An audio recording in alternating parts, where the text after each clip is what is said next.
Hi, and welcome to IRMS Basics, where we will discuss what IRMS means and the science behind it. This series, we will be discussing what IRMS stands for.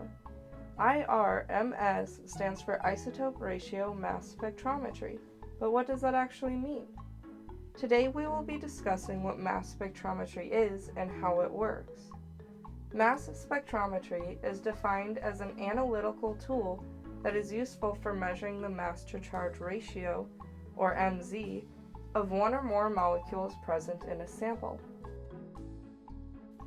Luckily, in our case, we know our charge will always be 1, so the mass-to-charge ratio is equal to the mass itself.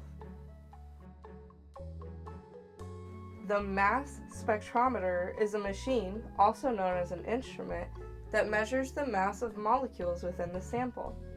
An isotope ratio mass spectrometer usually measures 3 masses at a time and tells us the ratio of heavy isotopes versus the light isotopes in the sample. So how does it all work? First, the sample needs to be processed in order to look at the specific molecules we're looking at. In our previous videos, we've been discussing hydrogen and water, so let's continue with that. The instrument first injects a small amount of water into a chamber where it heats up the water to over 1300 degrees Celsius and rips the water molecules apart. The hydrogen then reacts with itself to create H2. The chamber is filled with carbon granules, and the oxygen reacts with the carbon to create carbon monoxide. The gas is then pushed through a long maze-like tube that makes it easy for the small molecules like H2 to come through, but slows down the larger molecules like carbon monoxide. Now we can look at the two gases at different times. This is important because the mass spectrometer can only look at the isotopes of one gas at a time. There are many different kinds of mass spectrometers with a lot of variation in how they work. In today's video, we will be showing and discussing how a delta V advantage works. First, the gas comes into what we call the source. In the center of the source, we have a box where all the magic happens. On one side of the box, we have a filament that is just like a light bulb filament. Electrons come up one side of the filament and down the other side. On the other side of the box, we have a trap.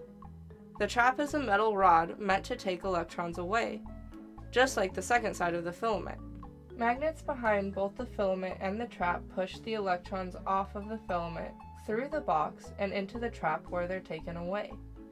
When the sample comes into the box, the beam of electrons going through the box ends up running into the sample. It knocks an electron off of the sample, in this case the H2. This turns the sample into a positively charged molecule called a cation. Now that the sample is positively charged, it can react to magnets as well. A magnet at the bottom of the box pushes the sample up and out the top. Several other magnets are spaced along the top of the source to help shape the beam of sample that's coming out. Last but not least, a small slit shapes the beam of sample, also known as an ion beam, into a nice sharp beam. The beam of sample is sent through a flight chamber and by a giant magnet.